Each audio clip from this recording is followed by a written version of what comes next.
ہم گنواتے ہیں قرآن و حدیث سے، قرآن میں درجنوں جگہ ہے اے نبی آپ کے پاس قیامت کا علم نہیں ہے. یہ قرآن کی ساری آیتوں کا انکار کرتے ہیں، کہتے ہیں یہ منسوخ، یہ ہو ہی نہیں سکتا، حضور کو وفات سے پہلے قیامت کا علم نہ دیا گیا. قرآن میں تو وہ آیت موجود نہیں ہے، لیکن کہتے ہیں یہ محبوبیت کا تقاضا ہے.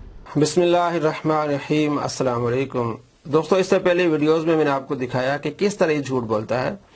پہلے تو یہ کہتا ہے کہ آپ صلی اللہ تعالیٰ علیہ وآلہ وسلم کے بارے میں اہل سنت کا عقیدہ یہ کہ آپ صلی اللہ تعالیٰ علیہ وآلہ وسلم خود بخود علم غیب جانتے ہیں اور عطائی نہیں جانتے ہیں. پھر عطائی مانتا بھی ہے کہ ہاں جو عطائی کہتے ہیں. پھر یہ کہہ رہا ہے کہ یہ جتنی بھی آیات ہیں جس میں آپ صلی اللہ تعالیٰ علیہ وآلہ وسلم کے بارے میں یہ کہ آپ قیامت کا علم نہیں جانتے، یہ ان آیات کا انکار کرتے ہیں. نعوذ باللہ من ذالک. کتنا بڑا جھوٹ ہے کہ ان آیات کا انکار کرتے ہیں، کہتے ہیں یہ منسوخ ہیں. یہ بھی جھوٹ ہے اس کا.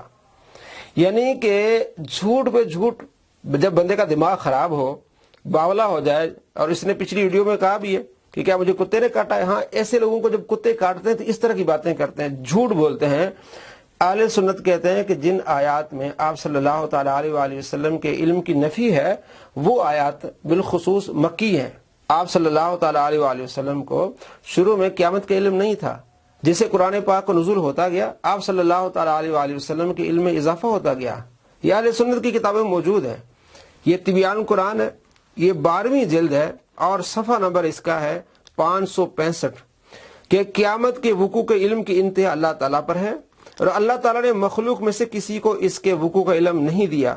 واضح ہے کہ ابتدا میں اللہ تعالیٰ نے آپ صلی اللہ تعالیٰ علیہ وآلہ وسلم کو قیامت کے وقوع کی خبر نہیں دی تھی. پھر بعد میں اللہ تعالیٰ نے آپ کو اس کے وقوع کا علم عطا فرما دیا، جو احادیث میں ہے، ہم آپ کو دکھائیں گے. اور یہ صراط الجنان ہے، اس میں بھی یہی لکھا ہوا ہے کہ آپ صلی اللہ تعالیٰ علیہ وآلہ وسلم کو شروع میں یہ علم نہیں تھا قیامت کا. پھر اللہ تبارک و تعالیٰ نے آپ کو اس کا علم عطا فرمایا. یہ صراط الجنان جلد 10 اور صفحہ نمبر اس کا 533. علامہ احمد صاوی رحمۃ اللہ علیہ فرماتے ہیں کہ یہ اس وقت کی بات ہے جب اللہ تعالیٰ نے نبی کریم صلی اللہ تعالیٰ علیہ وآلہ وسلم کو قیامت واضح ہونے کے وقت کا علم نہیں دیا تھا. لہذا اس بات کے منافی نہیں کہ آپ صلی اللہ تعالیٰ علیہ وآلہ وسلم دنیا سے اس وقت تک تشریف نہیں لے گئے جب تک اللہ تعالیٰ نے آپ کو دنیا اور آخرت کے تمام غیوب کا علم عطا فرمایا نہیں. یہ آپ علیہ السلام کو بعد میں اللہ تبارک و تعالیٰ نے ان چیزوں کا علم عطا فرمایا اور آپ صلی اللہ تعالیٰ علیہ وآلہ وسلم نے بتایا کہ قیامت کب آئے گی. مسلم شریف میں حدیث ہے، آپ صلی اللہ تعالیٰ علیہ وآلہ وسلم ارشاد فرمایا قیامت جمعے کے دن آئے گی. حدیث نمبر ہے 1977 مسلم شریف میں. اور کثیر تعداد میں احادیث ہیں جس میں آپ صلی اللہ تعالیٰ علیہ وآلہ وسلم نے قیامت کے حال بتائے ہیں، قیامت کی نشانیاں بتائی ہیں. مسلم شریف میں حدیث 7285 ہے. آپ صلی اللہ تعالیٰ علیہ وآلہ وسلم قیامت کی 10 نشانیاں بتائی ہیں. پہلے جو قرآن پاک کی آیات میں آپ علیہ السلام کے بارے میں کہ آپ قیامت کے علم نہیں جانتے، لیکن جیسے ہی قرآن پاک کا نزول میں اضافہ ہوتا گیا اللہ تبارک و تعالیٰ نے آپ کو اس کا علم عطا فرمایا اور آپ علیہ السلام نے قیامت کی نشانیاں بتائی ہیں.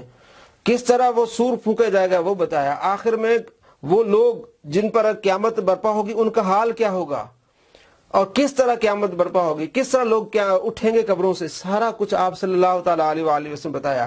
یہ اہل سنت پر جھوٹ باندھ رہا ہے کہ یہ کہتے ہیں کہ جناب منسوخ ہو گیا ہے، یہ محبوبیت کے تقاضا ہے، یا انکار کرتے ہیں، یہ سارا جھوٹ ہے. اللہ تبارک و تعالیٰ آپ کو ایسے شریروں کے شر سے محفوظ رکھے.